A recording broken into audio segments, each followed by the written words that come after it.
Alhamdulillahirabbil alamin, assalatu wassalamu ala asrofil anbiya'i wal mursalin wa ala alihi wa ashabihi ajma'in. Para ibu kaum muslimin jamaah salat maghrib yang dimuliakan Allah, mari kita bersyukur kepada Allah atas segala karunia-Nya. Salawat dan salam kepada kita Muhammad sallallahu alaihi wasallam. Bapak Ibu yang saya muliakan, pembahasan kita di surah An-Nisa 34-35 menyisakan separuh lagi ya. Dan saya tanpa misalkan ayatnya yang perlu kita selesaikan. Tapi ada satu persoalan yang juga saya berikan penjelasan malam ini terkait dengan aturan saf dalam salat berjamaah. Di malam ini kita akan bahas yang bagaimana Nabi mengatur ya persoalan saf ya dalam salat berjamaah. Karena Bapak Ibu, persoalan saf dalam salat berjamaah ini adalah masalah yang sangat penting. Karena kalau saf Bapak Ibu tidak pas ya sebagaimana yang diatur ya oleh Nabi, dampak yang paling ringan jika saf itu tidak pas, tidak betul, dampak yang paling ringan dari saf itu adalah Bapak Ibu tidak dianggap salat berjamaah, dihitung salat sendiri saja. Bisa bacakan hadisnya. Itu dampak yang paling ringan. Dampak yang paling buruk kalau saf itu tidak sesuai aturan, batal salatnya, harus diulang kembali. Ya, dan itu hadisnya tidak satu. Misal, saya bacakan hadis itu di awal.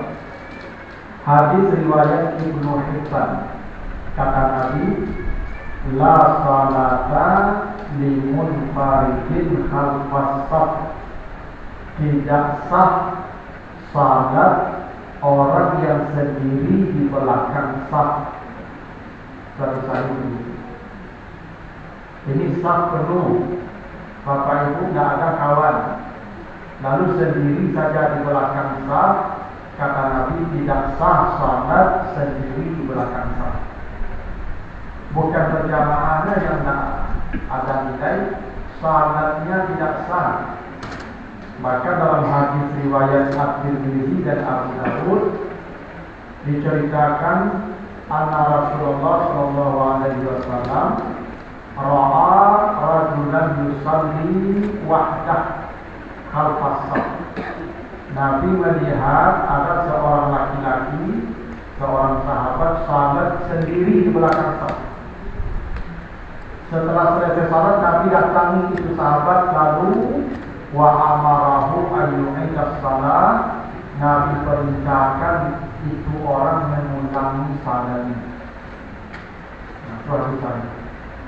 Jadi kalau Bapak Ibu terlambat datang, saf sudah penuh, tidak ada kawan lagi, tidak boleh sendiri di belakang. Kecuali tidak ada orang, Bapak Ibu sendiri tidak apa-apa. Ini ada saf, kita sendiri di belakang saf, maka kata Nabi tidak sah salatnya. Lalu bagaimana solusinya? Dua. Pertama kata Nabi, antajir kami abihim, masuk bergabung bersama saf yang ada. Jadi Bapak Ibu kalau terawih, saf penuh, kawan tidak ada, menyalik, masuk dalam saf itu menyalik. Baca dulu nyalik kan? Taruh itu.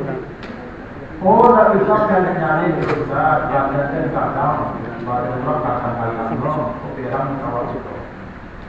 Cara kedua, anda jekara ahadahum, tarik salah satu ke belakang. Makanya Bapak Ibu kalau terlambat, tidak ada kawan lagi, saf penuh, tarik yang di pojok kanan. Yang di pojok kanan, jangan yang di kiri yang di kanan, karena saf yang paling baik itu yang di belakang imam. lalu yang di kanan imam, lalu yang di kiri imam. Ambil yang di kanan itu topok duduknya. Makanya Bapak Ibu yang salat di sudut di sebelah kanan harus paham. Waktu orang merasuk-rasuk duduk, itu contohnya minta kawan mundur ke belakang. Kawan ini. Nah, masalahnya yang datang terlambat paham mengerti, yang di sudut yang mengerti. Itu masalahnya. Tadi topok-topok duduknya ini dari menggalikan. Ya, takkan saya menggalikan. Tiga kali topok tak ada nampaknya, tak kan mundur ke belakang. Ayo, boleh. Boleh. Tarik. Oh, biar Ustaz ditarik menciplung lah. Sampai berdarah. Maka Bapak Ibu boleh kasih tahu dia kawan yang mau ke belakang. Boleh, karena Bapak Ibu kan belum salat, boleh bicara. Yang tak boleh menjawab, jadi itu apa? Ya kadang-kadang tak mengerti orang disuruh tu, orang minta kawan untuk rokok tak mengerti dah. Kecil tak ada semua itu kawan dan. Makanya Bapak Ibu kalau lalu nanti orang untuk rokok itu tak boleh minta kawan, mundur ke belakang, nanti sab dari kanan dimulai dari kanan ke kiri. Jangan ke kanan loh, kekuatan salah itu ya. Di belakang saja. Yang masalahnya ada lagi di sudut ada sab orang berburu agak datang orang terlambat berburu tak bersambung sampai ke sudut dan lupa dia tak apa. Kan datang orang menjadi ilmu sambung saja dari kanan ke kiri nanti kalau memang orang memulainya dari sana. Nah itu salah satu bukti pentingnya sab. Kalau aturan sab tidak pas, ya, yang paling ringan ya salat sendiri, yang paling buruk wajib diulang salat karena batal. Nah karena itu penting kita memahami aturan-aturan sab ini. Nah kita mulai dari surat As-Saff ayat yang keempat. Ini saking pentingnya masalah sab itu. Sampai-sampai ada satu surat namanya surat Saff. Masalah penting sab ini sampai satu surat dari 114 surat ada satu surat namanya surat Saff. Saff ini Marisa. Apa kata Allah? Inna Allaha yuhibbul ladzina yuqatiluna fi sabilihi saffan ka'annahum bunyanun marsus. Sesungguhnya Allah sangat cinta, Allah cinta orang-orang yang berperang di jalan Allah. Mereka membuat saf yang rapat seperti bangunan yang beradu. Paham ya?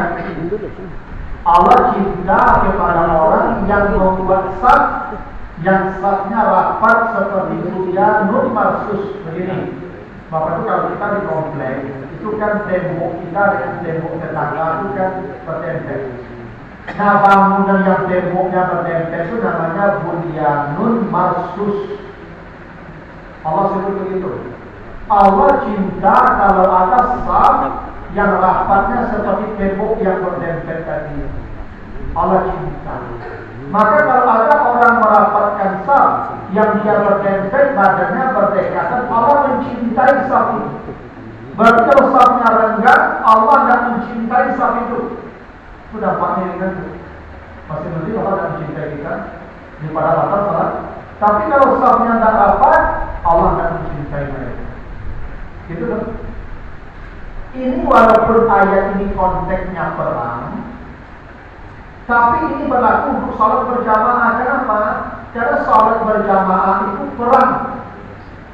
Kita salat berjamaah itu berperang dulu itu. Perang itu kalau komandan imam Allahu Akbar, Allahu Akbar, rukuk, semua rukuk. Tak perang dulu. Maka ada komandan. Semua pasukan wajib tunduk pada komando. Itu makanya tempat berdiri imam ini dan ini tempat berdiri imam ini namanya mihrab. Mihrab itu bukanlah kamus bahasa Arab dari kata haraba, artinya artinya perang. Mihrab disebut mihrab karena ini tempat perang.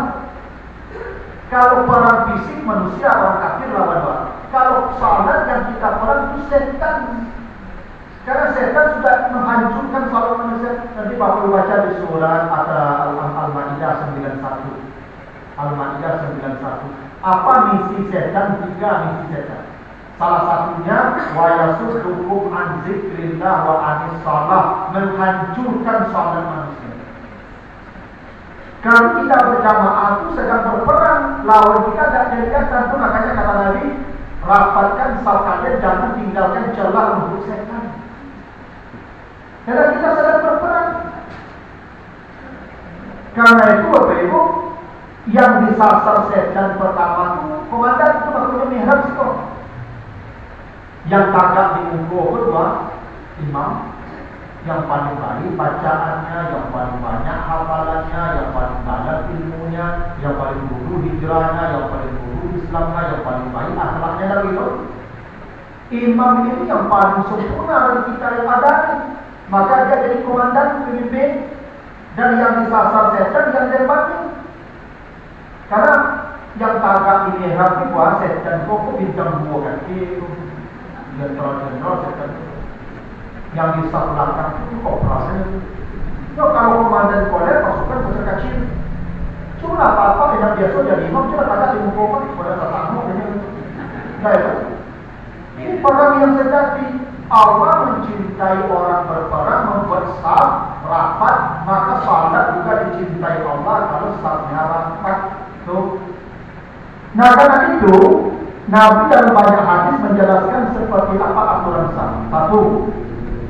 Hadis dari Anas bin Malik, hadis riwayat Abu Dawud.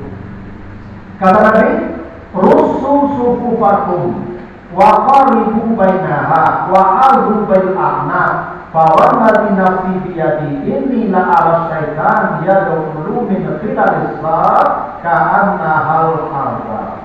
Kata Nabi, rapatkan saf kalian, saling mendekatlah kalian, tempelkan pundak kalian. Demi Allah yang jiwa saya berada di tangannya, saya benar-benar melihat setan lalu lalang di antara saf yang tidak rapat seperti anak kambing.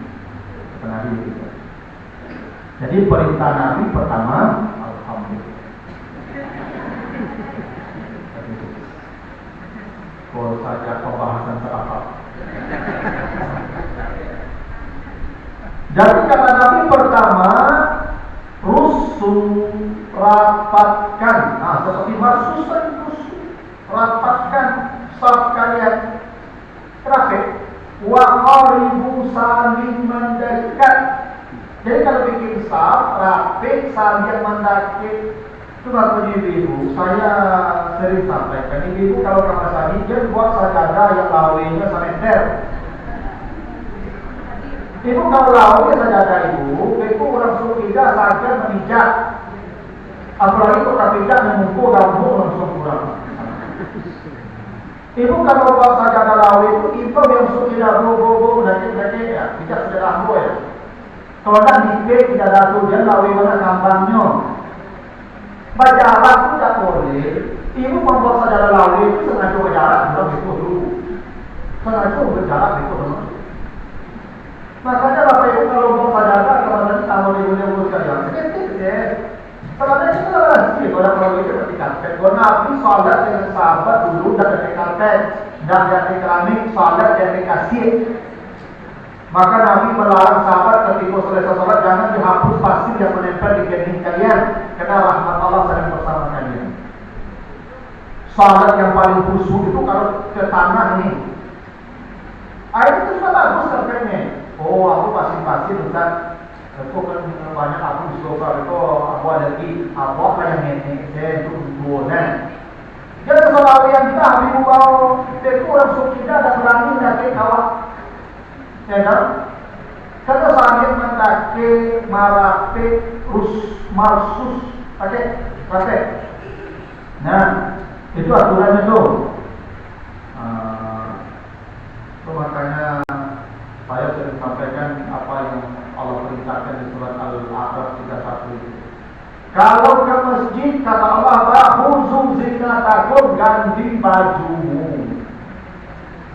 Karena kamar rapi jualan mau baju api deku mampu orang surga di foto. Ya. So, makanya apa ibu subuh apa terutama apa subuh apa jangan baju lalu dari api itu dibawa sama saji. Iya, nama-nama kalau kali ini kok pembuangan itu baru ini tak sedap kalau kadang-kadang kalau aku lawan baru lagi ini kalau salah itu bak semuanya. Saya buku yang kenal, tapi mau buku, tapi sudi cuma hawa itu ada. Tidak mau yang mau sudi tak. Mampu orang sudi dah, yo kamar kaki, kamar api. Aturan sah begitu tidak boleh lengkap. Maka tampilan kita tolong perhatikan.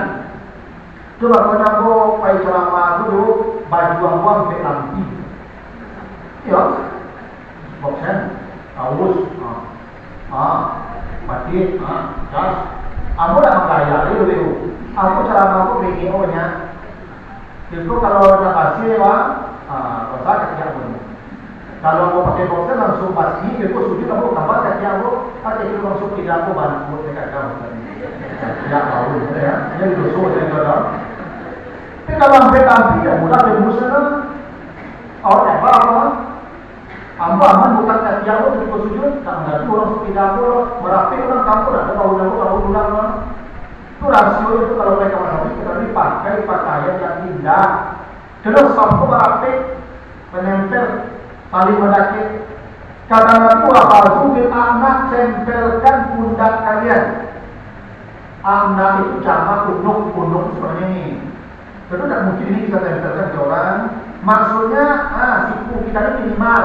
Ibu bapak kalau salah semayang kaki orang besar, siku orang itu mendapat bersentuhan. Makanya kata Nabi, demi Allah saya lihat setan lalu lalang kalau orang itu tidak rapat. Begini, ibu bapak kalau rapid pun badannya, setan bisa lalu gitu. Tidak tahan lagi setan. Karena setan itu halus, dia jeri majerat dan dia berlalu di darah kita. Tapi kalau pada orang mendaki, setan tidak bisa lewat. Karena misi setan menjarakkan manusia. Coba baca di Al-Maidah 91. Innama yuridu syaitan ayyuhi bainakumul adawata wal baghdha. Yang diinginkan setan manusia saling berjarak, berjauhan dan bersapa. Itu misi setan. Asalnya manusia tidak akur, berjarak, tidak berkawan, tidak bersapur. Itu setan sedang menguasai mereka. Pasti. Tapi misi setan pada zaman yang ke-91 itu. Dan kalau bapak ibu mendaki badan, jurang, itu taruh hati badake. Ibu kan, waktu pada kita ibu. Waktu pada kita ibu dulu. Saya taruh hati ibu badake. Ibu yang disuruh ibu pun lalu badake. Kalau ibu badan jauh. Dari itu, ini badan badake, ibu taruh hati badake itu. Yang begitulah hukumnya. Ingat. Ibu kalau kakak, bapak, suami, ini berarti kalau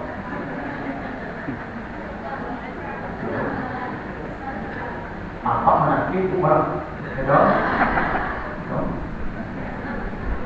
kalau badan kalau menjauh, kalau hati menjauh, dan itu misi setan. Maka kalau ada perempuan, kalau ada suami istri bercerai, setan langsung promosi jabatan. Eselon naik langsung. Iya, kalau orang bercerai, itu setan langsung naik eselon satu itu. Mungkinnya nangis langsung apa begitu. Karena standar kerja setan itu, kinerja setan itu yang paling tinggi kredit poinnya menceraikan suami istri. Itu kredit poinnya paling tinggi. Karena menjaga, makanya hati dan hati bercakap sampai bunuh-bunuhan itu isinya. Maka bapak itu kalau tidak mendaki, badan hati jangan mendaki. Dan setan itu maksud setan lalu lalang dengan orang yang mendaki. Bukan berarti bapak itu kalau mendaki setan tidak bisa lewat setan kalau lewat. Cuman hati mendaki itu setan tidak berani, tidak punya tempat. Orang yang mendekat hatinya, rapat hatinya, setan ingin menjarakkan. Kenapa? Maka setan tidak punya tempat. Itu rahasia. rahasianya waktu sholat itu rapih badan. Kata Nabi, setan dan ulangan di antara saf yang tak rapat seperti anak kambing. Itu banyak ibu-ibu yang ada begini. Itu satu rumahmu ada masih ada ujung yang kosong. Ibu pun terlambat ibu. Dia tak tempat bisa jadi belakang sudah. Tapi ibu itu, kalau ada apa-apa ujung pun tidak belok juga. Hello. Maka ibu tidak mau menambah saf di samping, ibu sudah bermasalah. Itu maka tetapi tidak sah salatnya. Tidak sah salatnya karena sudah bermasalah. Ya, maka saf itu rapat, saling mendekat, tempelkan siku atau kalau bahasanya punuk, tempelkan. Tuh, ya. Hadis kedua, hadis dari Abdullah bin Umar. Ini hadis riwayat Abu Dawud. Kata Nabi, aqimus sufuf, luruskan saf. Sekarang Bapak Ibu meluruskan saf itu lebih gampang. Apa caranya? Tumit Bapak Ibu tolong taruh di sudut karpet di garis karpet. Tumit di sana. Jangan ujung kaki sama ujung kaki orang, kaki beda-beda panjangnya. Yang tinggi panjang kakinya, yang pendek kakinya. Cara meluruskan saf, tumit di garis karpet. Lurus. Kata Nabi begitu, harus lurus. Lalu wahadu bainal manakib, rapatkan sikumu. Siku dirapatkan, bersentuhan dengan ulang sebelah kiri kanan. Wasudul halal, tutup celah-celah. Walidu bi'aidi ikhwanikum, tapi jangan didesak pula tangan temanmu, saudaramu. Jangan Bapak Ibu supaya rapih, kalau wasap-wasap itu lalu rapih itu boleh tuh. Banyak kamu Beko kusuk kawan yang badan, badan itu menyangga. Itu tarik lagi lewat ni. Ada sanggup menanggung badan itu. Jadi dasarnya kata Nabi la tazaru furujatin yasyayatin, jangan tinggalkan celah untuk syaitan. Nah, jangan tinggalkan celah untuk syaitan. Sebagian orang memahami kaki pun dirapatkan, tapi tidak ada perintah Nabi merapatkan kaki. Yang ada tadi unuk dan manakib. Ini. Kalau kaki sifatnya kondisional saja. Karena ada orang yang penggali. Aku orang tidak penggali juga. Kalau para ulang kaki itu kaki ulang, aku ulang itu kali-kali nyedo kaki segede. Nenapak sahabat aku mau kajar kaki ulang kota boleh. Aku yang suku yang hobi mengajar kaki ulang. Awal nama indah dalam dari segede untuk kajar kali bisa. Untuk kajar kali. Ya tak? Makanya Bapak Ibu ya, dalam mazhab Syafi'i ya, dalam itu buka kaki selebar bahu. Jadi Bapak Ibu kalau takbir itu selebar bahu saja bukanya. Kalau selebar bahu, siku ketemu, kaki belum tentu ketemu. Ada orang Bapak Ibu nama enak berkajai kaki ulang. Tapi nak yang kajai je lagi. Keciannya menutup sedan, siku akan melumpur.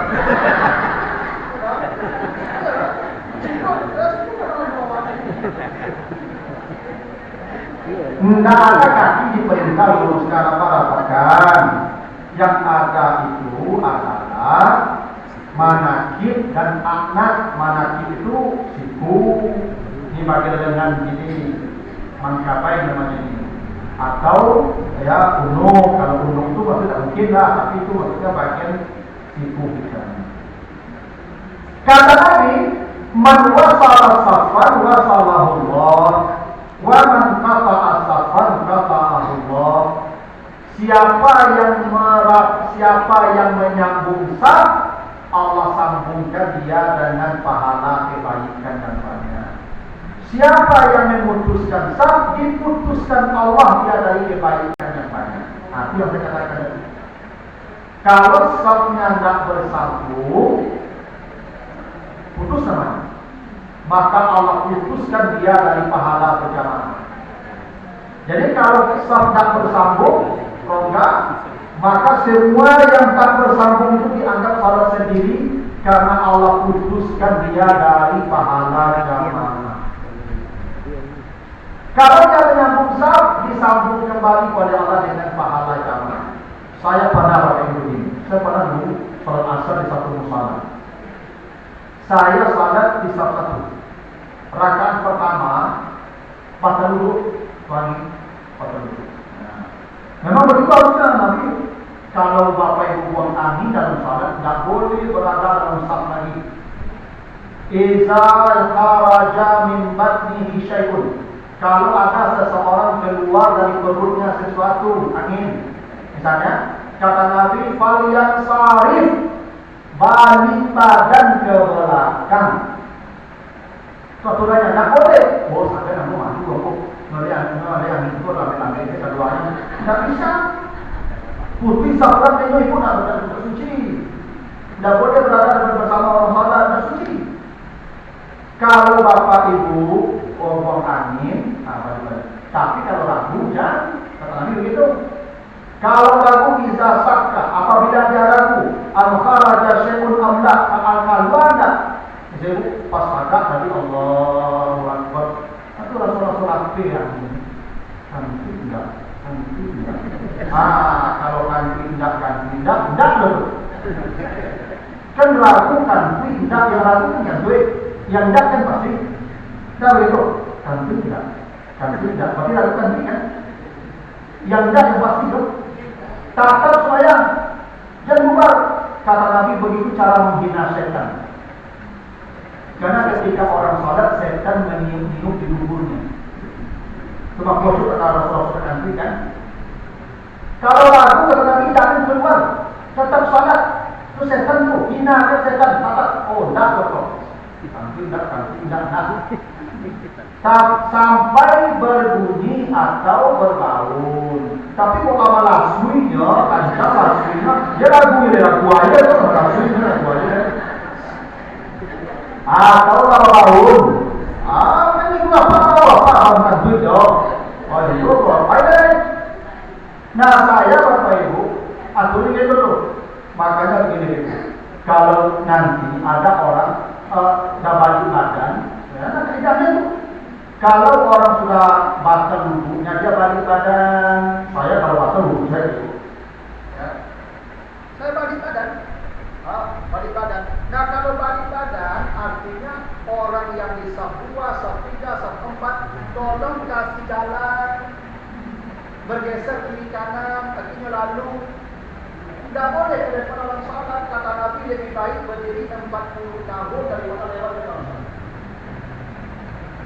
Masalahnya waktu balik badan kalau aku berwudhu, yang itu tak mengerti loh, tak mengerti lalu macam itu kawan. Macam itu loh. Nah, coba cara oleh kasih bahan dari bahan. Oh dari simpanan Ustaz tak ada berarti nyelok kitchen gitu dan baladu. Ya, apa saya? Kitchen dan aku ni juga tahu. Apa sebab?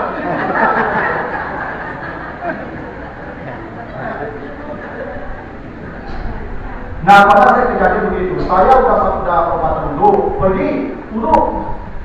Tak lewat saran. Aku balik ke kampung sapa tahun tadi, kosong sesapa. Tak misi. Itu masalah sajadah tadi, sajadah aja. Begitu bergeser pun tidak harus sajadah. Kosong sapa. Tanpa masuk ke aplikasi. Pertama, kuranglah salam sadonya. Aku tak sudah dilanggar. Itu panjang jadi orang kamu harus bayar baik ya. Kalau mau di ujung menambah tidak masalah. Tapi kalau tengah apa masalah kan nambah. Dia kalau sab tidak dirapatkan, kalau tidak merapikan sab semua yang sejak sab kosong sampai di ujung dihitung salat sendiri. Maka caranya Pak, kalau ada orang nanti keluar pegang dulu sab narongga. Caranya Pak, bergeser ke arah imam semua.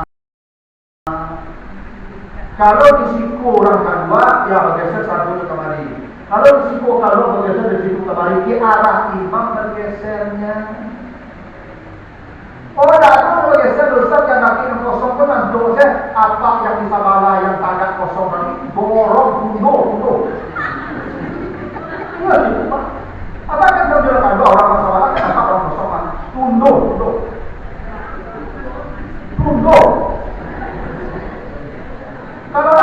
Kalau enggak ada yang kosong sampai tundo kalau sendiri. Ya. Orang tundo Ustaz dah amu ni Ustaz. Kare ya kan kakak yang kakak tu kali ya apa yang di belakang yang kosong disambung maju selangkah dah masuk selangkah tu elo ya elo yang disab nomor 2 maju tempo elo oh tapi nak mau Ustaz tadi menggali elo Ustaz baru apa maju tempo yang disab nomor tadi. Aku kosong Ustaz yo, bergeser perkara imam semuanya balik sembuh. Bergeser. Oh, tak ada bergeser dan tundur lagi. Tak ada tundur Ustaz baru selangkah kali. Tak ada maju sembuh. Habis itu ke belakang. Besok aku dah sambung. Kalau tidak dirapatkan, tidak disambung, Allah putuskan dari pahala jamaah. Tak ingat masalah sahih.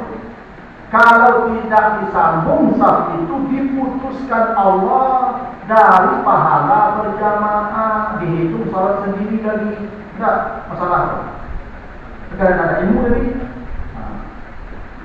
Tapi Bapak Ibu, saya belum menemukan ya dari yang saya pelajari, saya lihat, saya baca, saya tanya ke guru-guru, tidak ada anak-anak memutuskan saf. Selama dia sudah mumayyiz. Mumayyiz itu sudah usia masuk 7 tahun. Apa dalilnya? Hadis Muslim, hadis dari Umar bin Salamah. Jadi ceritanya begini. Umar bin Salamah itu anak yang baru berusia 6 masuk 7. Suatu hari Nabi dan sahabat keluar dari Madinah. Ada 3. Tinggallah di Madinah orang-orang tua laki-laki dan anak-anak. Nah, datang waktu salat maghrib atau isya. Setelah azan, dicarilah siapa yang paling pantas jadi imam dari mereka. Terus jadi imam pun ada akhir kok baca dulu.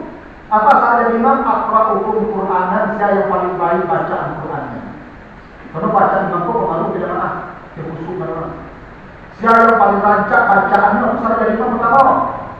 Itu maksudnya apa yang dah bagi gigi jadi imam dia lain. Itu gigi nak boleh. Jadi imam dia kok simson suah malah sui dia boleh jadi. Yang lain dah gigi dia satu jadi imam lain. Banyak yang berduri baca Quran itu. Ada. Saat jadi imam itu yang paling baik bacaannya, paling banyak hafalannya sudah. Dicari-cari dan tidak ada orang yang paling berhak jadi imam yang paling baik bacaan Qurannya kecuali seorang anak namanya Umar bin Salamah, usianya masuk 7 tahun, baru angkat jadi imam. Dah, imam. Besok selesai salat, besok datang Nabi mengadu ke sahabat sebagian ke Nabi. Kemarin kami diimami anak kecil Umar bin Salamah, usianya masuk 7 tahun, karena bacaan Qurannya paling baik. Nabi membenarkan, ya, lanjut silakan. Itu artinya anak kete, anak-anak yang sudah usia 7 tahun, jangankan salat di dekat orang dewasa, jadi imam pun boleh. Jadi imam pun boleh, apalagi laki orang dewasa yang ada. Aduh sebagai apa-apa pun apa itu, ada anak kete SD anak pun lumayan itu. Supaya laki orang kadang anak itu, tipu apa-apa melambik tetapi. Ibu suruh memang gitu sih. Tapi ibu lagi pintu banget. Apa semuanya mesti samping dulu. Selama dia sudah mumayyiz. Kecuali balita, kalau kita boleh. 6 tahun ke bawah tak boleh. Berdiri jadi orang dewasa. Apa dalilnya? Nabi pernah membuat cucunya salat namanya Umamah binti Abil As, anaknya Zainab. Bagaimana ceritanya Nabi membuat cucu salat? Ketika Nabi berdiri, wada'aha ala atiqihi, diletakkan di pundak, digendong. Sujud dan ruku, wada'aha ala atiqihi, diletakkan di lantai. Sampai selesai, Nabi tak pernah melepaskan cucunya selalu digendong. Makanya Bapak Ibu kalau yang waktu itu semuanya sama tadi tolong gendong. Jadi lapehan tidak kalau kamu itu dulu buta deh. Iya, ada beberapa ibu suku sama cucu semuanya sama tadi itu lapehan itu lanjut ke palungan. Karena kasus waktu orang lanjut. Jadi lagi begitu, bukan. Kalau 7 tahun bisa diberi. Makanya kata Nabi, muru awladakum bisolati wa hum abna'u sab'in, suruh anakmu salat usia 7 tahun. 7 tahun dah boleh bawa ke masjid, sudah bisa di briefing. Bahkan kalau supaya sakit awak kakak mengambil awak. Ibu apa kalau mau cucu, kakak cucu sakit awak. Ya, pas bedo bawa kakak cucu tu. Allah, macam namanya besok. Bawa kakak. Macam namanya, tak apa-apa nak melipat tangan, tak ada ukur salat melipat tangan, ukur salat melipat tangan. Allah, apa macam namanya? Kau mengeletong merame. Tujuh orang, kenapa? Tujuh orang berapa ini dengan namanya? Oke, kawan. Oke, betul. Ya, ya tak apa. Apa itu tujuh apa? Supaya sakit apa? Betul. Aku dulu pada dulu, ya kan? Bawa aku ke sana rumah itu. Kan anak kita suruh supaya mereka juga. Ada Pak untuk perlu. Ya tak apa, boleh. Kesimpulan perlu anak dia perlu anak. Kemudian apa dapat capek Pak. Kalau anak simpul perlu anak. Satu juga perlu simpul. Betul. Nah, ada anak-anak membatalkan sah, memutuskan zakat. Umur kita dosakan tak apa-apa. Dia beristinjak menurut kadar kemampuan dia berhubung sesuai dengan kenyataan. Sudah tak ada dulu. Sudah. Kalau soal ikan, Ibnu Abbas selalu salat di samping orang dewasa. Dan ketika Nabi wafat, Ibnu Abbas ditanya bagaimana keadaanmu ketika Nabi wafat. Kata Ibnu Abbas, saya sudah berpikir ketika Nabi wafat. Tetapi para sahabat la yaftinuna auladahum hatta idza balagha ashuddah. Para sahabat tidak pernah menghitan anak laki-laki mereka kecuali setelah balik. Di masa Nabi dulu sahabat sudah ada orang berhijrah di masa kanak-kanak, berhijrahnya setelah balik. Bapak Betusan itu memang begitu. Dulu kalau kita tidak sama jawab ini, kalau ini anak-anak bisa ketik, kita tidak ada leser, ada biru, sudah Pak kita tidak pakai selawar langsung. Dulu kalau kita tuh apa? Iya, itu apa? Jual dia apa? Bapak saya waktu kecil tahun 80-an di kampung aku dulu ketika libur panjang aku ke sungai dong. Tukang sungai itu ibu dari dalam bunga itu tuh 9 ribu. Itu 9 Pak, itu balik 9. Itu tuh lama jaga bebo, itu kayak kata kayu itu ambil batu wangi, itu ambil pakai itu batu wangi itu mah. Nah itu loh. Dan bayang bersama begini masuk sahabat 1500 tahun yang lalu. Maka kau kapal pesudah bertumbuh adakmu tahan hati.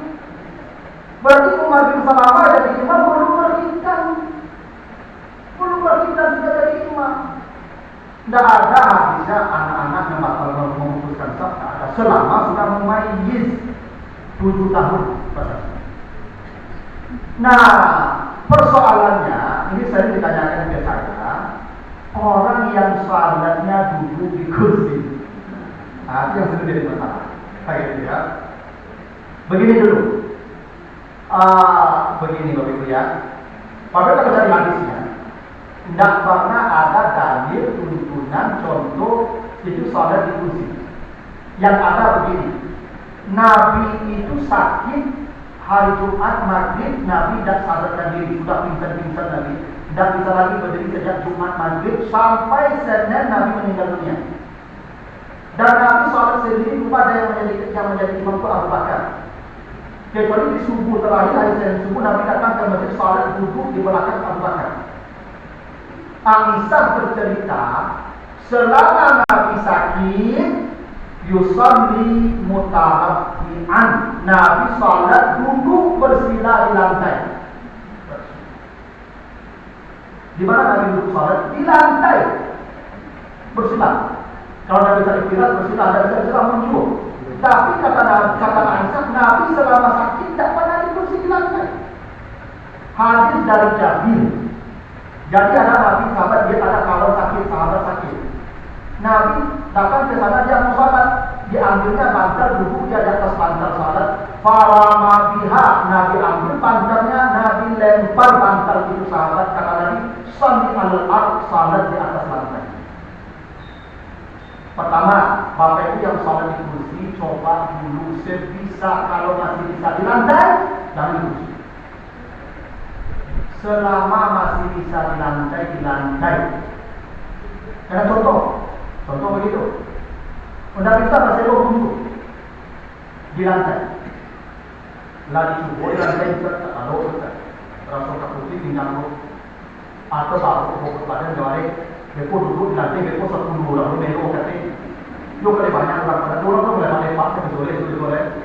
Ya, yang pergi itu silakan di kursi. Nah, yang salat di kursi, ibu kalau berjamaah, caranya itu ijtihad lagi itu. Caranya kursi ibu bapak tolong taruh di sudut karpet, di garis karpet kaki kursinya taruh. Kaki kursinya taruh ke belakang. Ada orang sembahyang tempat yang kursi taruh di saku. Itu beda orang belakang gitu. Taruh di garis karpet kursinya. Bapak itu kalau masih bisa berdiri, saran saya berdiri. Karena itu sebagai apa-apa, aku baik kamar tadi itu supaya duduk di kursi. Baik kamar tadi itu lama tekannya. Walau kursi itu tentu doang.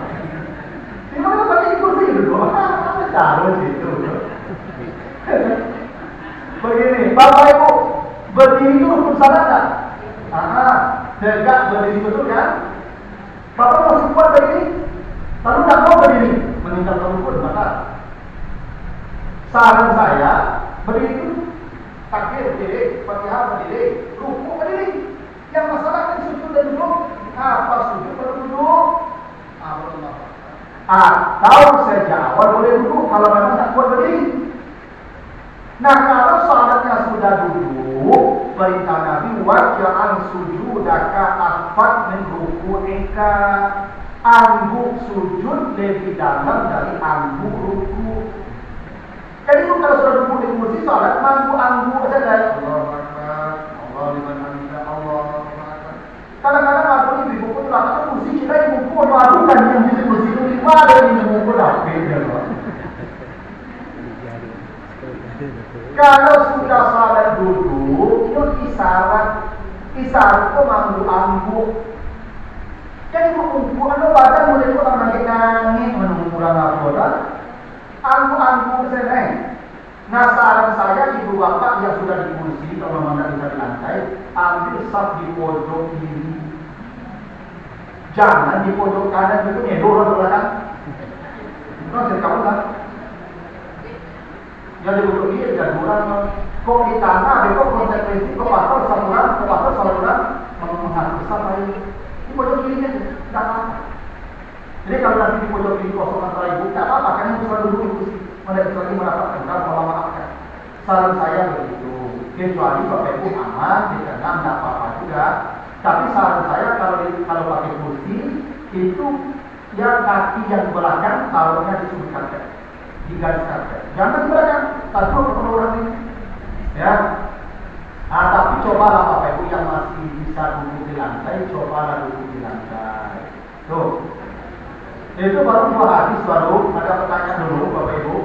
Waj'al sujudaka afat min ruku'ika, itu hadisnya. Jadikan isyarat sujud lebih dalam dari isyarat ruku. Isyarat. Ibu isyarat kalau ampun dah, kamakan. Kalau kalian yang jelas duduk lagi ini pun salah duduk. Ya. Kalau mandi jangan menakut-nakut silakan. Cuma tidak ada tuntutan begitu bagi yang salah duduk. Isyarat saya yang mengganggu. Lawan aku sujud dari atas, mengganggu duduk. Karena sujud itu apa definisi sujud? Apa definisi sujud itu? Wada'ul jabaha 'alal ard, meletakkan kening ke lantai. Bapak Ibu begitu terletak keningnya di lantai? Tidak kan? Tidak sujud juga namanya begitu. Cuma sujud dengan isyarat. Nah, coba. Kalau yang definisi sujud, kening ke lantai, itu definisi sujud. Tapi yang tak mampu isyarat sujud. Gitu. Begitulah belum Bapak Ibu bagus. Ya, mudah-mudahan ini bisa dipahami. Ya, lebih kurang mohon maaf, kalau kurang berkenan. Subhanallah wa bihamdihi, wassalamualaikum warahmatullahi wabarakatuh.